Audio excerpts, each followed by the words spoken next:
Bueno, vamos a pasar ya a estudiar el tema de física o mecánica estadística.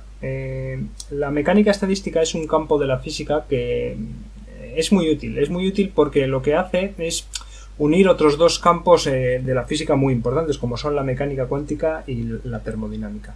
Termodinámica en sí no habéis estudiado de manera formal. El año que viene lo haréis en la asignatura de termodinámica en física estadística, donde por cierto en física estadística profundizaréis mucho más de lo que vamos a ver nosotros aquí. También el tema de física estadística, pero la termodinámica lo que hace básicamente es tratar sistemas macroscópicos o cosas grandes, ¿vale? No tiene en cuenta para nada la estructura microscópica que pueda tener ese sistema, en el sentido de que si estamos tratando, por ejemplo, mediante termodinámica un gas, pues a la termodinámica le da igual que ese gas esté compuesto por cosas muy pequeñitas como pueden ser pues átomos o moléculas, y trata el sistema como si fuera un continuo, ¿vale? No le importa su estructura interna. Y todo lo que trata lo considera siempre en términos macroscópicos. Cuando se define la temperatura en termodinámica, se define la temperatura de un sistema macroscópico, la temperatura de esta habitación, del gas que está en esta habitación. Siempre trata con cosas macroscópicas. La mecánica cuántica ya hemos visto que lo que trata principalmente son sistemas microscópicos. Siempre son cosas muy pequeñitas. Y reconoce siempre que los sistemas tienen una estructura, es decir, que están compuestos de partículas, que estamos tratando siempre un átomo que está compuesto por un neutrón y por un protón y un electrón, etcétera, etcétera. Y además, tiene la peculiaridad de que el sistema se describe mediante una interpretación probabilística, es decir, lo que tenemos es la función de onda, que es solución de la ecuación de Redinger, y eso nos da la distribución de probabilidades, etcétera, etcétera. Entonces tenemos un pequeño problema también en mecánica cuántica, al igual que en mecánica clásica, que es muy difícil estudiar sistemas de muchas partículas. En mecánica clásica o cuántica podemos resolver de manera analítica o de manera exacta el problema de dos cuerpos, por ejemplo, como hemos visto, como vais a ver el año que viene, sobre todo con el átomo de hidrógeno. Y ya tenemos que hacer aproximaciones en cuando tenemos más de dos cuerpos. Si queremos estudiar, por ejemplo, el átomo de helio, pues ya es algo mucho más complicado. ¿Qué es lo que pasa cuando utilizamos la mecánica cuántica para estudiar, o cuando intentamos utilizar la mecánica cuántica para estudiar sistemas macroscópicos? Por ejemplo, un sistema macroscópico puede ser 1 litro de un gas, ¿vale? 1 litro de gas, podéis hacer la cuenta, con la ley de Boyle esto lo podréis sacar. 1 litro de gas tiene más o menos, de un gas ideal, tiene más o menos 10 a la 22 moléculas o partículas, ¿vale? 10 a la 2 partículas, 10 a la 22 partículas. Estos son muchas partículas. Y mediante un formalismo de mecánica cuántica, ni con el mejor supercomputador del mundo vamos a poder obtener ningún resultado que nos vaya a valer para algo con tantas partículas. Solamente ya el definir las posiciones de estas 10 a la 22 partículas es una locura en sí. ¿Qué es lo que hace la mecánica estadística? Pues la mecánica estadística lo que hace es reconciliar, ¿vale?, estos dos campos de la física. Y lo que hace es conectar lo microscópico con lo macroscópico. Entonces, lo que se hace es se estudia muchas partículas. Nosotros lo vamos a hacer principalmente en sistemas confinados, pero no analizamos el comportamiento de cada partícula individualmente, sino lo que vamos a intentar conseguir es valores medios de todo el conjunto, ¿vale? Si tenemos 1000 partículas y se mueven cada una a su velocidad, lo que nos va a interesar de esas 1000 partículas no es a qué velocidad se mueve cada una de ellas, sino cuál es la velocidad media de esas partículas. Pero vamos a reconocer que hay partículas y vamos a calcular la velocidad media de esas partículas. Además, en un sistema microscópico como los que hemos estudiado en mecánica cuántica, no tenemos conceptos que solamente se pueden definir en sistemas macroscópicos, como por ejemplo la temperatura. La temperatura no se puede definir en un sistema de una partícula, ¿vale? Pues ya sabéis que la temperatura está relacionada con cómo están moviéndose las partículas en un gas, por ejemplo. Pues eso solamente tiene un sentido cuando tenemos muchas partículas, ¿vale? Cuando tenemos muy pocas partículas, la definición de temperatura es mucho más... hay que cogerla con pinzas. Pues la mecánica estadística nos va a permitir, partiendo de, por ejemplo, las energías, básicamente partiendo de las energías de un sistema microscópico, por ejemplo, las energías de una partícula en una caja, vamos a poder obtener valores de magnitudes macroscópicas de sistemas compuestos por muchas partículas, como esa partícula, por ejemplo, en una caja.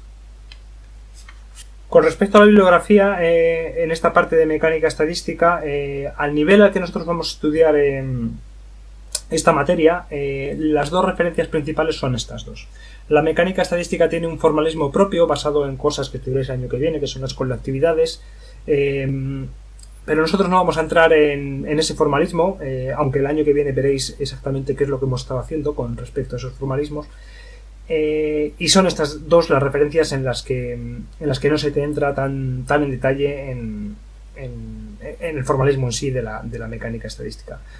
A mí principalmente me gusta la primera de ellas, pero este libro también está muy bien y hay algunas cosas de las que voy a explicar que las he sacado de este libro y no de este.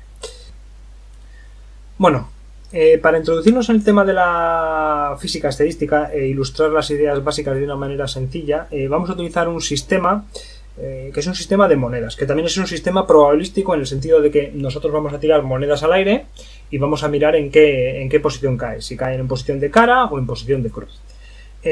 Por ejemplo, tenemos dos monedas, la moneda 1 y la moneda 2, y tiramos la moneda. Tiramos esas dos monedas,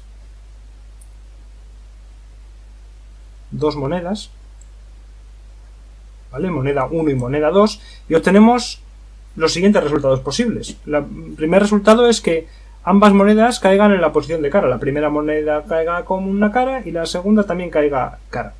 Otra posibilidad es que la primera caiga cara y la segunda cruz, la primera cruz, la segunda cara, y la última es que ambas caigas en posición de cruz. De manera que hay 4 casos posibles.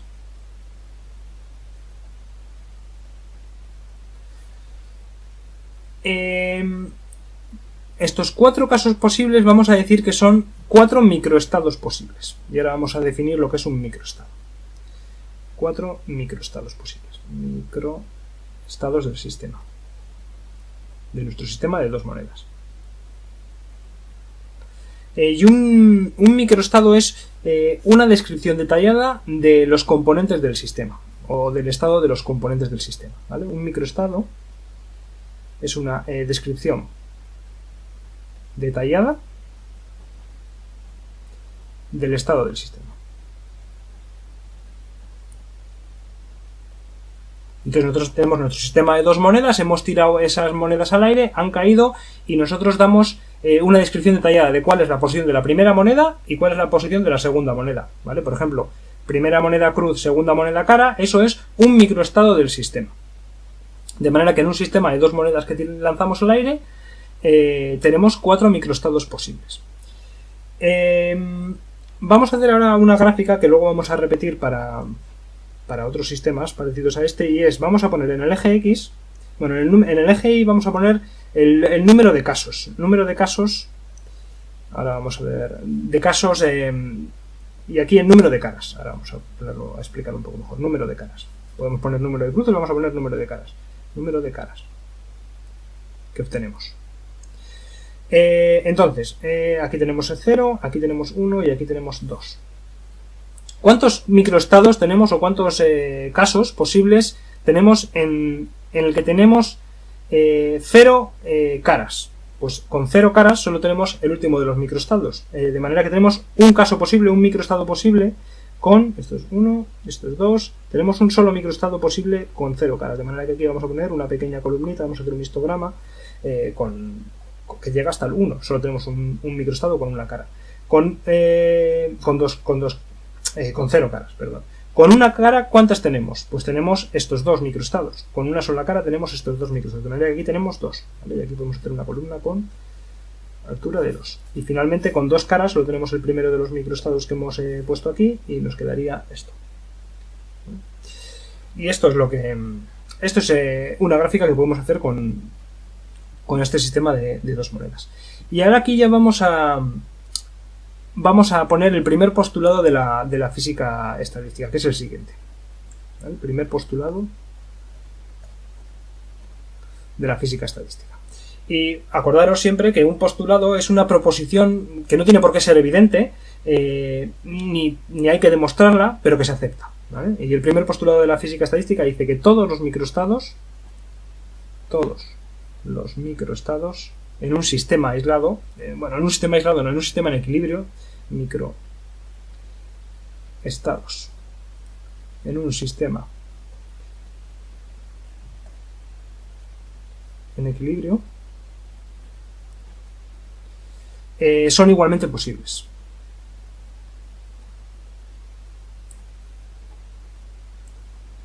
¿Vale? Este es el primer postulado. ¿Qué significa, por ejemplo, en nuestro sistema de dos monedas que el sistema esté en equilibrio? Pues significa que nuestras monedas no estén trucadas, ¿vale? Que nuestras monedas tengan una probabilidad del 50% de caer en cara o en cruz. Parece que se cumple, ¿no? Nosotros aquí tenemos 4 microestados posibles y lo que esperamos es que si tiramos estas monedas muchas veces, pues cada uno de ellos aparezca un 25% de las veces, ¿vale? Eso es lo que esperamos, cada uno de estos microestados posibles. Ahora vamos a ver qué es lo que pasa si tenemos, en vez de 2 monedas, tenemos 4 monedas, ¿vale? Tenemos 4 monedas, ahora tenemos 4 monedas. Si tenemos 4 monedas, ¿cuántas posibilidades tenemos? Es decir, ¿cuántos microestados vamos a tener? Bueno, pues los vamos a poner explícitamente, ¿vale? En este caso con 4 monedas todavía es algo manejable, vamos a poner explícitamente. Entonces, el primero de los microestados posibles sería, por ejemplo, todas las monedas caen en cara. Otros, vamos a hacerlo un poco de manera ordenada para que no se nos olvide ninguno. Por ejemplo, tenemos una posibilidad de que tengamos 3 caras y una cruz. Y ahora vamos a ir dibujando, bueno, aquí plantando las otras posibilidades que te contemplan esto. Me he olvidado de una, que es esta. Tenemos 4 de estas y ahora tenemos también con 2 caras y 2 cruces, tenemos esta, por ejemplo, tenemos esta, tenemos esta, tenemos, a ver que no se me olvide ninguna, tenemos esta, tenemos esta, ¿me falta alguna? Sí, me falta esta. ¿Vale? Tenemos esta. Tenemos ahora con una sola cara, pues sería repetir esto, pero con esto. Entonces vamos a hacerlo así: una sola cara, una sola cara, una sola cara, y finalmente tenemos todo cruces. ¿Vale? Estos son todos los microestados posibles. Aquí tenemos, este tiene 4 caras, este tiene, estos de aquí tienen 3 caras. Estos tienen 2 caras. Aquí hemos tenido una cara. Y aquí tenemos 0 caras. Esto es lo que tenemos. ¿Cuántos tenemos en total? Tenemos 4 y 3, 7. Aquí tenemos 4. Tenemos 1 y 5. 5 y 6, 11. 11 y 4, 15. Y 1, 16. Tenemos 16 microestados posibles. 16 microestados posibles.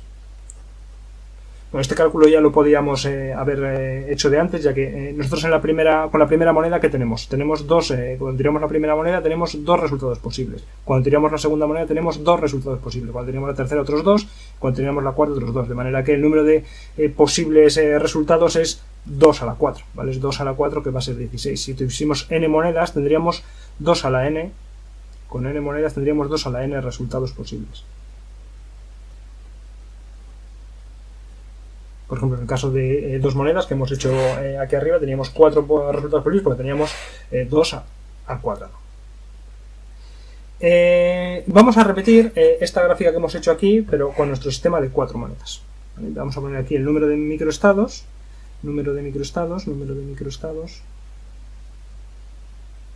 que tienen un cierto número de caras. Ahora podemos tener hasta 4 caras. 4.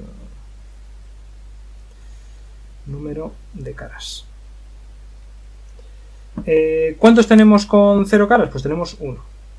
Con una cara tenemos 4. ¿Vale? Esto es 1, 2, 3, 4, 5, 6. ¿Vale? Tenemos, con una cara tenemos 4. Con 2 caras tenemos 6. Con 3 caras volvemos a tener 4. Y con 4 caras solo tenemos uno posible. ¿Vale? Está bien.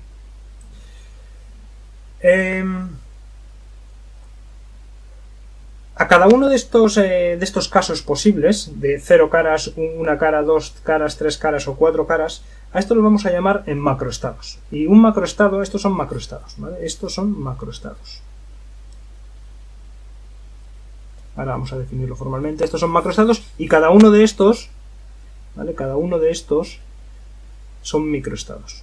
¿Por qué? Porque un microestado hemos dicho que es dar una una descripción detallada de todas las partículas del sistema, en este caso de cada una de las monedas. Esto es un microestado en el que tenemos la primera moneda con cruz, la segunda con cara, la tercera con cara, la cuarta con cara. Un macroestado es dar una descripción más general del sistema, pero que tiene la información que nos interesa, ¿vale? Y un macroestado, vamos a poner aquí la definición. Un macroestado es una descripción general del sistema, general, antes era detallada, general del sistema,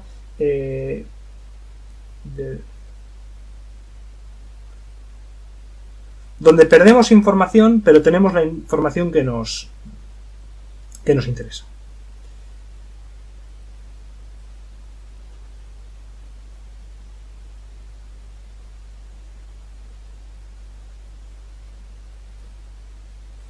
Eso es la descripción de un macroestado. Entonces, a nosotros, por ejemplo, a la hora de tirar monedas, lo que nos va a interesar es el número de caras que obtenemos. En este caso, pues, saber el número de caras que obtenemos es también saber el número de cruces, ¿no? Si tenemos 4 caras y tenemos 4 monedas, sabemos que no podemos tener ninguna cruz. Pero bueno, lo que nos interesa es número de caras o número de cruces.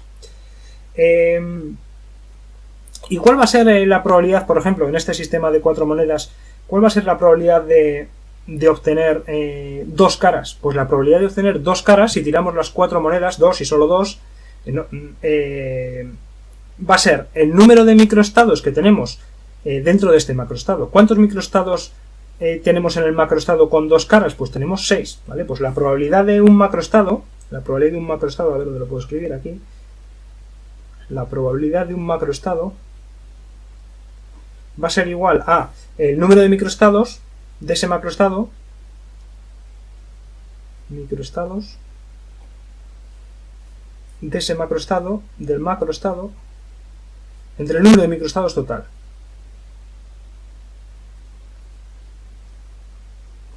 Por ejemplo, aquí, obtener 2 caras, ¿qué probabilidad va a tener? Pues va a ser 6 partido de 16, ¿vale? La probabilidad de este macroestado, probabilidad de 2 caras, va a ser igual a 6 partido de 16.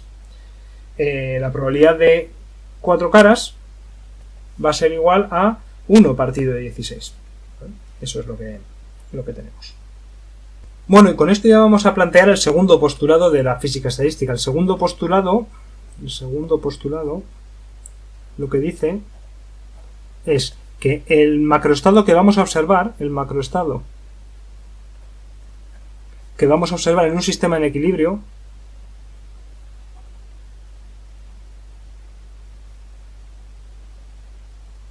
siempre vamos a estar tratando sistemas en equilibrio. Hay una rama de la física estadística que trata sistemas en no equilibrio. El macroestado que observaremos en un sistema en equilibrio será el más probable. De todos los que hay, el más probable. Por ejemplo, en nuestro sistema con 4 monedas, el macroestado más probable era el macroestado en el que obteníamos 2 caras, 2 y solo 2 caras.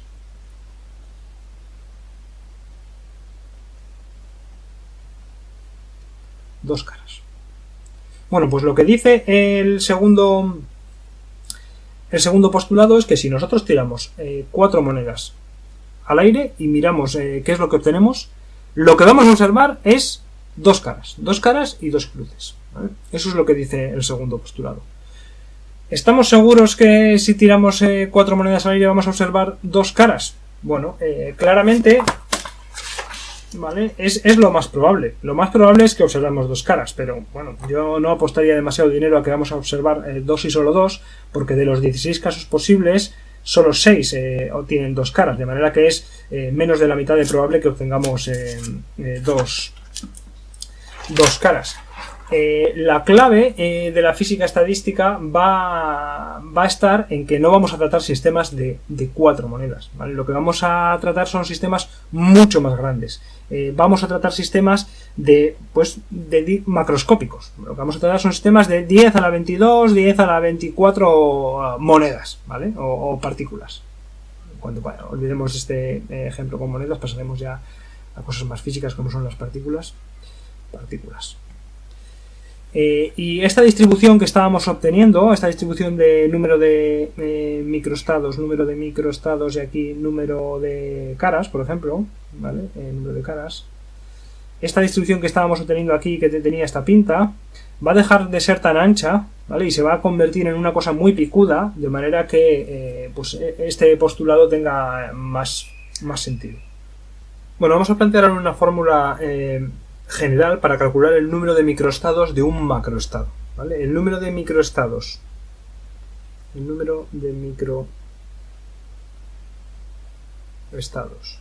de un macroestado lo podemos calcular con esta fórmula, ¿vale?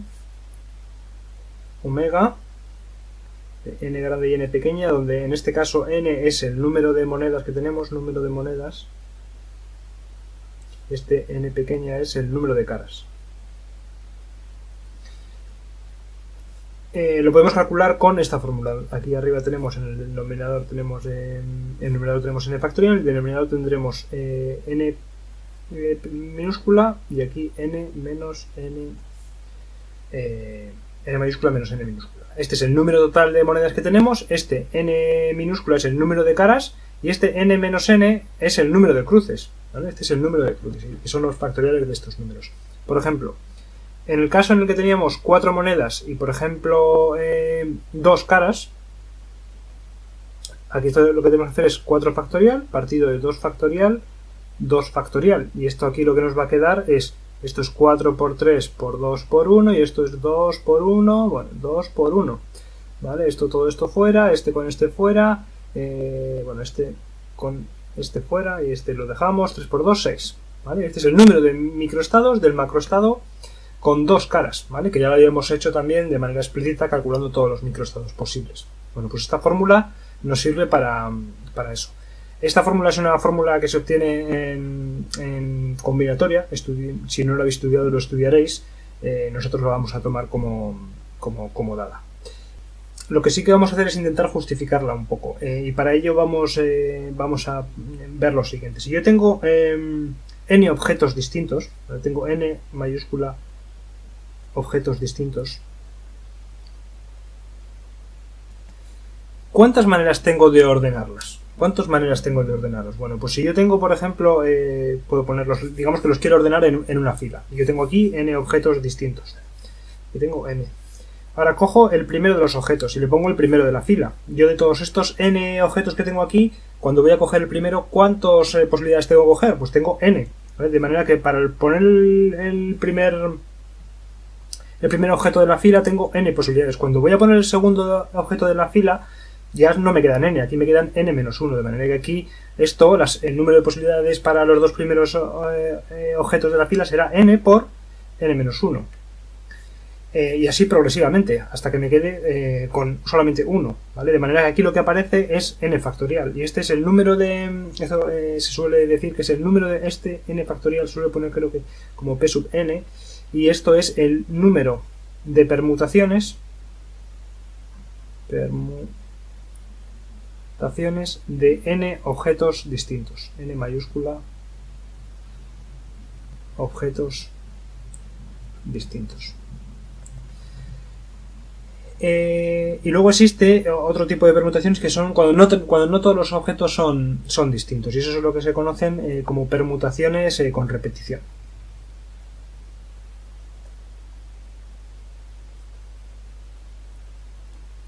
Permutaciones con repetición. No todos los objetos iguales. Si tenemos n objetos,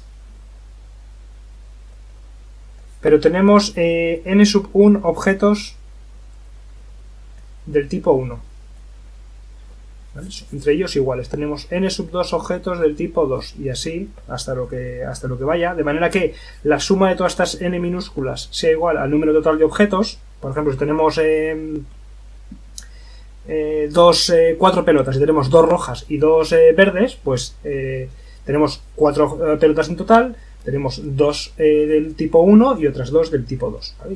Y se nos cumple que 2 más 2 es el número total de los objetos que tenemos. Pues el número de formas de ordenar esos objetos se calcula con la siguiente fórmula. Esto es se suele poner como p sub n y aquí se ponen las n sub i, creo que se suele poner así.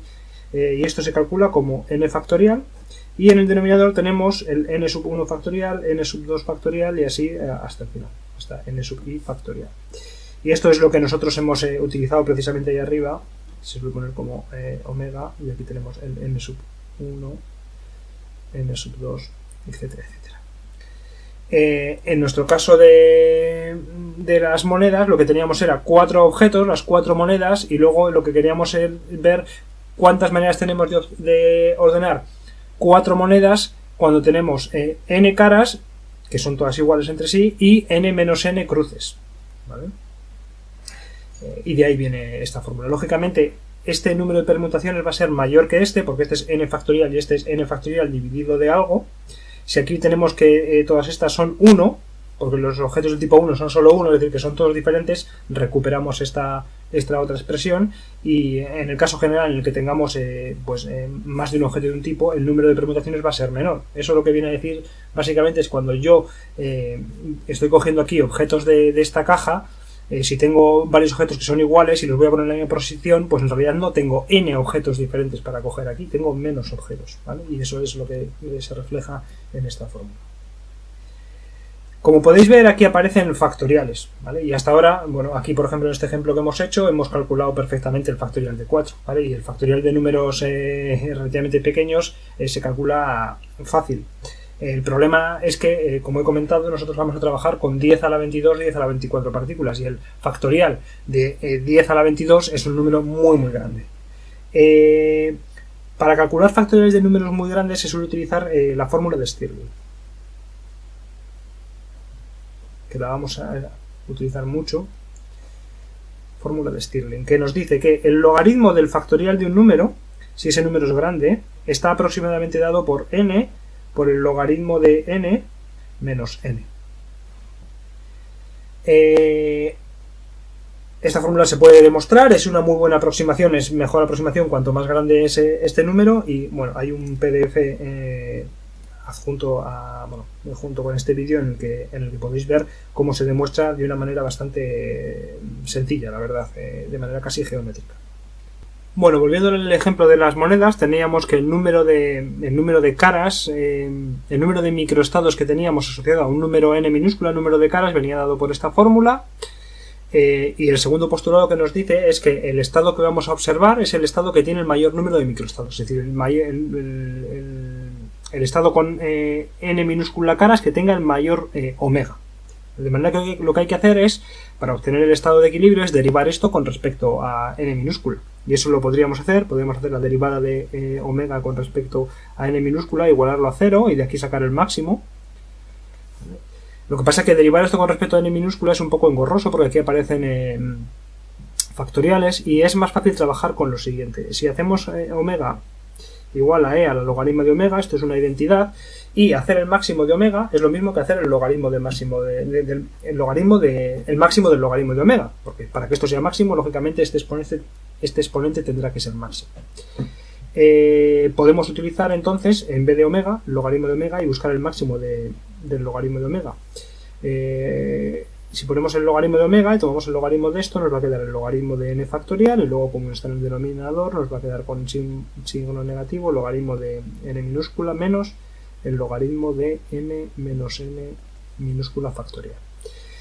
Y aquí la ventaja de utilizar el logaritmo es que ahora estos exponenciales, suponiendo que estos números van a ser grandes, lo que vamos a hacer es utilizar la fórmula de Stirling para quitar esos factoriales, de manera que esto lo que nos va a quedar es aquí no lo voy a quitar porque total, esto luego lo vamos a derivar con respecto a n minúscula y se nos va a quedar nos va a quedar 0. Esto es igual a logaritmo de n factorial en mayúscula, y de aquí nos va a quedar menos n logaritmo de n más n, tenemos un número menos, y aquí nos va a quedar menos n menos n logaritmo de n menos n, y luego este símbolo menos nos va a quedar menos más n menos n. Y ahora hacemos la derivada de esto, derivada del logaritmo de omega con respecto a n minúscula. Esto no depende de n minúscula, nos queda 0, tenemos que hacer la derivada de esto con respecto a n minúscula, nos va a quedar menos 1 por el logaritmo de n factorial de n, luego nos va a quedar menos n partido de la derivada del logaritmo de n, que es 1 partido por n, luego nos queda aquí más n, más la derivada de n, que es 1, y luego hay que derivar esto con respecto a n minúscula, derivamos esto con respecto a n minúscula, nos va a quedar menos 1, por este menos nos queda más, nos va a quedar más el logaritmo de n menos n, y ahora tenemos que menos n menos n por la derivada del logaritmo de n menos n, que nos va a quedar 1 más 1 partido por n menos n, y la derivada de esto con respecto a n, que nos va a quedar menos 1. De manera que aquí este 1 con este 1 se nos van, esto con esto también se nos van, y lo que nos queda es el logaritmo de n menos n minúscula menos el logaritmo de n. ¿Vale? Y esto tiene que ser igual a 0. Esto tiene que ser igual a 0. Para que esto sea igual a 0, lo que tenemos es que el logaritmo de n menos n tiene que ser igual al logaritmo de n, y esto implica que n menos n tiene que ser igual a n, y esto implica que n minúscula tiene que ser igual a n medios.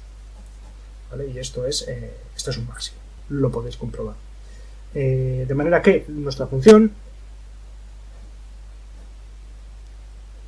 omega, o logaritmo de omega, si la representamos en función del número de caras, va a tener un máximo en un valor n medios. ¿Vale? Si esto es n, en n medios va a tener un máximo. ¿Vale? Aquí va a tener un máximo. Este es el máximo de la función. Eso es lo que sabemos con lo que hemos hecho. Y el segundo postulado de la física estadística nos dice que este valor va a ser el que vamos a observar. Bueno, y esto lo que nos dice es que si nosotros tiramos, por ejemplo, 1000 monedas, el estado que vamos a observar del sistema, cuando esas monedas caigan al suelo y lleguen al equilibrio, es 500 caras y 500 cruces. Eso es lo que nos dice. Además lo afirma de manera rotunda. Es lo que vamos a observar. ¿Alguno de nosotros pondría la mano en el fuego para decir que si tiramos 1000 monedas serían 500 caras y 500 cruces exactamente? Bueno, pues yo personalmente no pondría la mano en el fuego, pero vamos a ver que sí que es una aproximación bastante buena, sobre todo si tiramos todavía más de 1000 monedas. Y para verlo lo que vamos a hacer es ver cómo es esta función cerca del máximo. Y para ver cómo es cerca del máximo, lo que vamos a hacer es desarrollar esta función, logaritmo de omega, en torno al máximo. Desarrollarla en serie. Entonces, vamos a desarrollamos en torno al máximo. Al máximo, que es n minúscula igual a n medios. ¿Vale? Este es el máximo. Hemos comprobado que será el máximo. Entonces tenemos que el logaritmo de omega, que depende de n y n, esto es aproximadamente desarrollo en serie, nos va a quedar el término de orden 0, que nos queda el logaritmo de omega en n medios, que es donde estamos sustituyendo, más la primera derivada. Aquí la primera derivada nos va a quedar, esta sería la derivada del logaritmo con respecto a omega elevado en n medios por n menos n medios. Pero esto es igual a 0, ¿vale? Lo hemos hecho. Esto es igual a 0. Y aquí nos queda el siguiente término que nos queda es un medio por la segunda derivada del logaritmo de omega en n medios con respecto a n minúscula. Todo esto por n menos n medios al cuadrado. ¿Vale? Por esto. Y luego tendríamos otros términos en la serie, pero que los vamos a ignorar. De manera que esto lo que nos queda es el logaritmo de omega evaluado en n medios, y ahora tenemos que calcular la segunda derivada. La primera derivada la tenemos aquí. Para calcular la segunda derivada hacemos en la derivada segunda del logaritmo de omega con respecto a n. Esto nos va a quedar, la derivada de esto con respecto a n minúscula nos va a quedar menos 1 partido de n menos n menos 1 partido por n. Esto es lo que nos va a quedar la derivada. Y todo esto evaluado en n minúscula igual a n medios. Y esto lo que nos va a quedar es, este símbolo no lo podemos sacar ahí fuera, nos va a quedar menos 1 partido por n medios, porque n menos n medios va a quedar n medios, más 1 partido por n medios, de manera que esto lo que nos queda es menos 4 partido por n. Y este es el valor de la derivada evaluada en n medios, ¿vale? Esto en n medios, evaluado en n medios. De manera que esto lo podemos poner aquí, y esto lo que nos queda entonces es 1 medio por menos 4 partido por n, nos queda menos 2 partido por n, 2 partido por n por n menos n medios al cuadrado. ¿Vale? Este es el desarrollo en serie en torno al máximo. Si ahora tomamos la exponencial de esto, tenemos que el número de microestados nn evaluado en ese máximo, bueno, en torno a ese máximo, es igual a e al logaritmo de omega, y esto, si tomamos la exponencial de esto, nos va a quedar e al logaritmo de nn medios, que va a ser en omega nn medios, y luego nos va a quedar e elevado a esto, nos va a quedar e elevado a la menos 2n por n menos n medios al cuadrado. Bueno, ¿y esto qué es? Bueno, esto es el valor en el máximo. Lógicamente, cuando estamos en el máximo, cuando n minúscula es igual a n medios, esto nos queda 0, nos queda e a la 0 es 1 y nos queda el valor del máximo, como tendría que ser. Entonces, si ahora nosotros dibujamos esto, tenemos que el valor en el máximo es el que tiene que ser, ¿vale? Este es el valor de n medios. Y todo esto está multiplicado por esta función, y esta función ya la conocemos. Esto es una gaussiana, ¿vale? Nosotros estamos representando esto con respecto a n minúscula, y esto es una gaussiana desplazada hacia el punto, no está centrada en 0, está centrada en el punto n medios, de manera que esto lo que va a ser es una gaussiana. Esto va a ser una gaussiana. Bueno, entonces va a ser esta gaussiana que va a estar centrada en n medios, pero una gaussiana se define básicamente con el punto donde está centrada, y luego también con su anchura. Con su anchura, que básicamente en una gaussiana general como es esta que tengo aquí dibujada, que está centrada en este punto mu, y la anchura, hemos visto, y si no repasarlo, la gaussiana es una función muy importante en física, tiene una anchura 2 sigma, donde este sigma viene dado por este parámetro si expresamos así la gaussiana. En este caso, para ver cuál es la anchura, tenemos que buscar el sigma de esta distribución, y lo que podemos hacer es pues igualar lo que tenemos multiplicando aquí a esto, por cierto, es el cuadrado, lo que tenemos multiplicando a la variable independiente, de manera que lo que tenemos es que 2n tiene que ser igual a 1 partido por 2 sigma al cuadrado, y esto implica que sigma tiene que ser igual a raíz de n medios, y 2 sigma, que es la anchura, es raíz de n. ¿Vale? De manera que la anchura de esta distribución más o menos es raíz de n. Vamos a poner algunos ejemplos, vamos a poner números. Si hacemos, por ejemplo, un sistema donde tenemos un n mayúscula igual a 10, ¿vale? Si nosotros tiramos 10 monedas, aquí tenemos 10, entonces n minúscula, 10 caras, 5 caras, esperamos obtener, o el resultado más probable es obtener 5 caras. Pero ¿cómo de ancha es esta distribución? Y esto es básicamente una distribución de probabilidad. Pues va a ser raíz de 10. La anchura va a ser 3 más o menos, ¿vale? De manera que la anchura, si esto es 5 o 3, pues 3, algo así, ¿vale? Esto será la anchura más o menos, esto es más o menos 3, de manera que será algo así, ¿vale? Esta será la distribución, esto es más o menos 3. De manera que, si tiramos 10 monedas, esto es una gaussiana, ¿vale? Esto nunca va a 0, pero sí que baja bastante rápido. ¿Esperamos obtener 10 caras? Bueno, pues no es imposible, pero es ya con un número de 10 monedas es bastante difícil que tiremos 10 monedas y obtengamos 10 caras. Lo más probable será que, teniendo en cuenta que esto es una anchura de 3, lo más probable es que obtengamos 5 o 6 o 4, ¿vale? Pero no, obtener ya 7 ya empieza a ser bastante más difícil que obtener cualquiera de estos otros valores. Vamos a ver qué pasa cuando tenemos más monedas. Vamos a poner ahora 100 monedas. N igual a 100. Ahora tenemos aquí 100, aquí tenemos 50, que es el valor más probable, y ahora la anchura va como raíz de n, de manera que es raíz de 100, 10. De manera que si esto es 60 y esto es 40, esto va más o menos aquí, pues de 45 a 55 ahí, y esta es la anchura. Esta es la distribución que tenemos. De manera que ahora, si tiramos 100 monedas, ¿qué esperamos obtener? ¿Esperamos obtener 80? Bueno, obtener 80 va a ser muy difícil. Como ya he comentado, la gaussiana va bastante rápido a 0 una vez que hemos pasado la anchura que tiene. Tenéis los valores exactos en el documento en un anexo que pusimos anteriormente sobre la gaussiana. Lo más probable es encontrar valores entre 45 y 55. Eso va a ser relativamente... Bueno, eso va a ser muy probable. Y valores fuera de ahí van a ser pues cada vez más difíciles. Vamos a poner números más grandes. Vamos a poner ahora n igual a 10 a la 6. N igual a 10 a la 6. Tiramos 1 millón de monedas. Tenemos aquí 10 a la 6. La mitad de 10 a la 6 será 5 por 10 a la 5. De manera que este es lo más probable, si tiramos 1 millón de monedas, es que tengamos medio millón cara, medio millón cruz. ¿Y cuánto de lejos de ese punto va a ser relativamente probable que obtengamos? Bueno, pues la raíz de 10 a la 6 la anchura es 10 a la 3. Tenemos una anchura de 1000. Claro, aquí tenemos 1 millón. Para dibujar aquí una anchura de 10 a la 3, lo que tenemos que hacer es dividir esto en 1000 cachitos. Tendríamos que hacer aquí 1000 cachitos. 1000. Y tendríamos que coger medio hacia la izquierda y medio hacia la derecha, de manera que esto ya va a ser algo muy muy estrecho.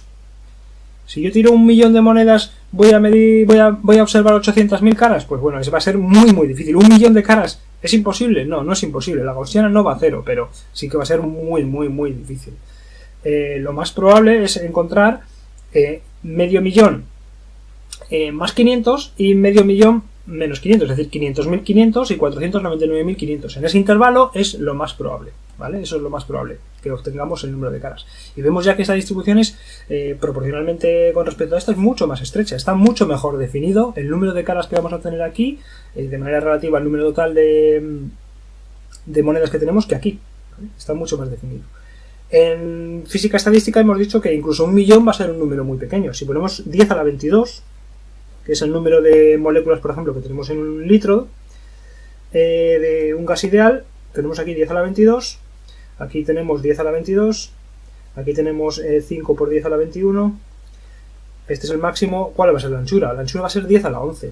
Para escribir aquí eso, tendríamos que dividir esto en 10 a la 11 veces y coger media vez hacia la izquierda y media vez hacia la derecha. Esto básicamente en esta escala es una línea completamente vertical.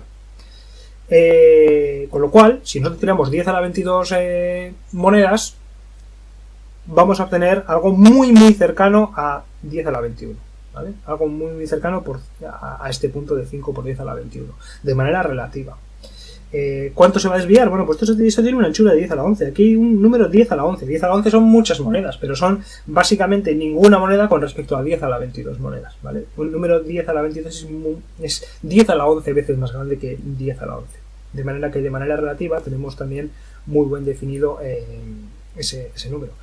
¿Cómo de bien definido? Si lo ponemos en términos de números, pues aquí hemos dicho que era, en este caso teníamos entre 500.500, entre 499.500 y 500.500. Aquí tendremos entre 5 por 10 a la 21 menos 10 a la 11, ¿vale? Va a estar en el intervalo, y 5 por 10 a la 21 más 10 a la 11, ¿vale? Pero es que esto más esto es algo muy pequeñito, ¿vale? Es algo muy pequeñito. Lo podéis pensar en términos de cifras significativas también, ¿eh? Aquí esto sería, si esto lo ponemos en función de 10 a la 11, esto aquí tendríamos, por ejemplo, 5, y ahora aquí tendríamos 10 ceros, 11 ceros, porque esto es, vamos a ponerlo así, esto es 5 por 10 a la 10 por 10 a la 11 menos 10 a la 11, ¿vale? Este número de aquí, estamos trabajando con esto, es decir, sería 5 por 10 a la 10 menos 1 por 10 a la 11, ¿vale? Esto es el número de el número de cifras significativas. Esto sería un 5, y aquí ahora tendríamos que poner 10 ceros. 2, 4, 5, 6, 7, 8, 9, 10 menos 1, es decir, que estos serían, bueno, esto en realidad serían 4, 9, 9, 9, 9, 9, 9, 9, 9, 9, 9 por 10 a la 11, ¿vale? Este sería el número, este sería este punto aquí, ¿vale? Este sería este punto aquí, y el otro punto aquí sería 5, 0, 0, 0, 0, 0, 0, 0, 0, 1 por 10 a la 11, y ese sería ese punto aquí, ¿vale? Eso sería la anchura que tendríamos aquí. Realmente tenemos mucha precisión en el número de de monedas que tenemos con caras. ¿Por qué? Porque tenemos 11 cifras significativas aquí. 11 cifras significativas. Poniendo un ejemplo un poco más físico, podemos pensar en el número de moléculas que tenemos en un recipiente de la siguiente manera. ¿Vale? Si es un sistema completamente análogo al de las monedas. Si tenemos un recipiente así cerrado y tenemos dividido de manera ficticia en dos zonas, la zona izquierda y la zona derecha, por ejemplo a esta le ponemos el símbolo más y este el símbolo menos, y aquí tenemos 10 a la 22 moléculas, y estamos en un estado de equilibrio. Lo que va a ocurrir es que entre este lado y este lado va a haber básicamente la mitad de moléculas en cada lado. ¿Por qué? Porque lo que tenemos es que lo más probable va a ser tener 5 por 10 a la 21 aquí y 5 por 10 a la 21 aquí. ¿Van a ser exactamente 5 por 10 a la 21 aquí y 5 por 10 a la 21 aquí? Pues no, exactamente eso no va a ser, pero va a ser básicamente eso, porque va a estar en este intervalo, ¿vale? Va a estar en este intervalo de 499 a 500000001, ¿vale? Vamos a tener básicamente el mismo número de moléculas aquí que aquí. Si hacemos el 2 sigma partido por n, esto lo que nos queda va a la raíz de n partido por n, esto es 1 entre raíz de n, esta es otra manera de verlo. Lo que nos dice es que la anchura con respecto al total va como 1 partido de raíz de n, y esto va a ser 10 a la menos 11 si tenemos 10 a la 22, ¿vale? Y esto lo que nos dice es que hay pensarlo, si no lo veis con lo que hemos puesto aquí, es que hay una precisión de 11 cifras significativas.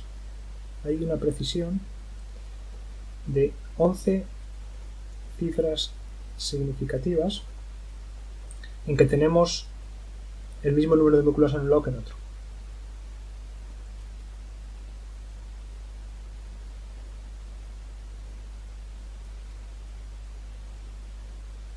Eso es lo que nos dice.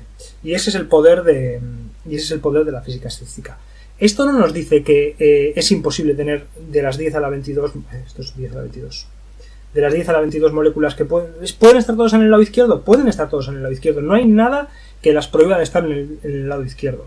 Lo que pasa que, según el segundo postulado de la física estadística, lo más probable es que haya básicamente la mitad aquí y la otra mitad aquí. ¿Vale? Si tuviéramos solamente dos moléculas en vez de 10 a la 22, pues entonces ya la probabilidad no funcionaría tan bien. La distribución que tendríamos así no sería tan estrecha como la que estamos aquí marcando, ¿vale? Y ahí ya no podríamos aplicar estos postulados de la física estadística, pero sí que van a dar muy buenos resultados cuando estemos trabajando con un número muy grande de partículas.